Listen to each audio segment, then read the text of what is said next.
be honest, fuck, I'm still riding like a pup. I fell down, but my dick's still up. It's been more than a minute since I've seen Mrs. Doubtfire. Now, I remember her cuntiness, and I do know that she didn't really change her ways until, you know, after he ended up saving the Robin Corbin, or whatever the fuck that guy was, that real buttoned up... Was it Pierce Brosnan? Oh, I thought it was like the Pierce Brosnan lookalike guy that was on Cheers for a Heartbeat. So why did she force him to not be allowed to see the kids at all at the beginning of the ordeal? So, in the way it works out is they split up. He gets visitation, but like not a lot. So, and she keeps kind of taking him over with it. Like there's the scene where like she comes and gets them from the apartment, and she kind of shits on him for his messy apartment and all that shit. Like that, which is also ignorant because she's shitting on him in front of kids. My man's trying to get his life together. Fucking, like, don't get me started. But fucking, yeah. No, there's that part. Started.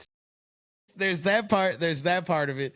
And that, so like, she doesn't necessarily, but she doesn't help him. And then fucking later, when like all the shit goes down and they find out like it was him being Mrs. Doubtfire the whole time, like, he makes his heartfelt fucking speech to the judge, and the judge's like, nah, you're just a fucking actor. Like, she sits there and doesn't say a word and like sees him breaking, but like won't fucking stand up to him, or won't stand up to help.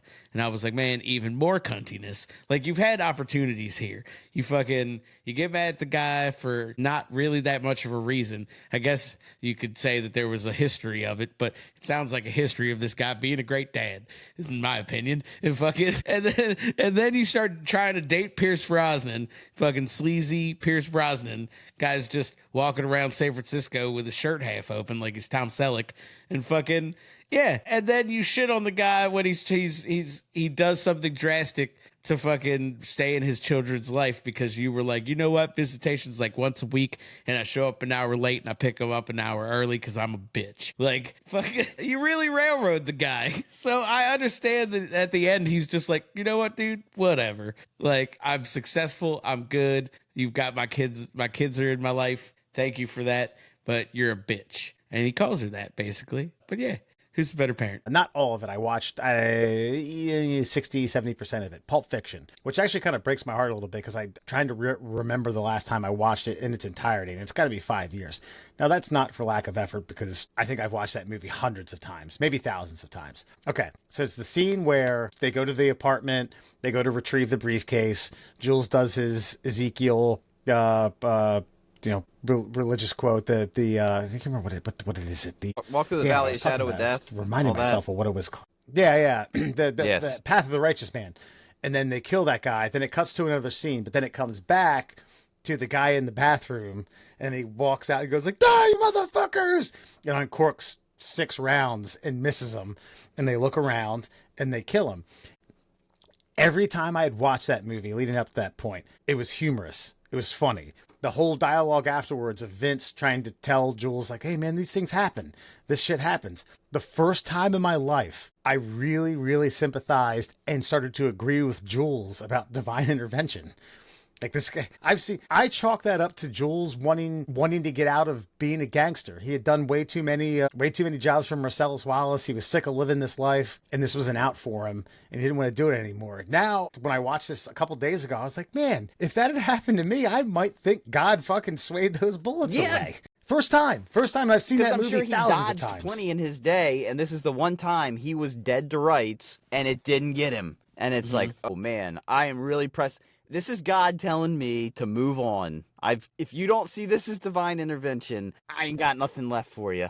There's no more signs. This is it. You're a piece of shit scumbag gangster, and you have dodged enough bullets. I've dodged these bullets for you. Time to inch on. Time to move on to a different profession, whatever that may be. It was, maybe that's why good movies are good movies. Because I felt a different way about that scene than I had ever felt before. Murr, this week's friend or foe has someone that might not actually categorize as someone this is not the person that you would automatically have come to the forefront of your mind. It's like, ooh, they are the sexiest man alive. And by the way, I will just, because in the past it's been questionable, this was in fact written by a woman, but it is your friend or foe. I'm going to read a news story to you, see if you agree or disagree. Here's the headline. I'm a people staffer. who's campaigning to have Jack Black named Sexiest Man Alive. So obviously a lot of what Wes has just said here, the last 40 years, Sexiest Man Alive issues hit newsstands featuring Hollywood's hottest man of the moment, and somehow Thomas Jacob Black, better known as Jack Black, has yet to have his moment. No offense to George Clooney, Michael B. Jordan, Patrick Dempsey, this pop-up ad, or even the selection of John Krasinski, but Jack Black would cannonball those dudes out of the water. The man is a triple threat who can sing, dance, and act his ass off. He's got the moves of a jungle cat, and he's an absolute comic genius when it comes to timing and that signature devilish grin. And then she goes on to campaign for why she believes that Jack Black should be the next sexiest man alive. So I'm going to kind of keep it like this. Friend or foe? Is Sexiest Man Alive all about the looks, or should Sexiest Man Alive be all about the total package? Speed didn't equate to like top end. It was more agility, I would say, than speed. Yeah. I mean, some like the rest, like I said, mongoose, kangaroo, no. Cheetah, no. Ostrich, fuck no. Not happening. Don't really want Fox, no shot. Deer, zebra, horse. I mean, no. Yeah, you're getting smoked. You're right. You're right, dude. Fucking ostriches are quick as shit, dude. In Arab countries, they do ostrich races. They ride them. It's fucking hilarious because they're dumb and sometimes they fight you.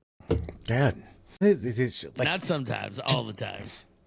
They should do the carriage. What do you mean? Like, you know? Pull? Yeah, they do it with horses. Like We chariot? have like the fucking the single. Yeah. Now we're talking. Now we're advancing. Those No, monkeys not and starters. starters. They ride the chariots.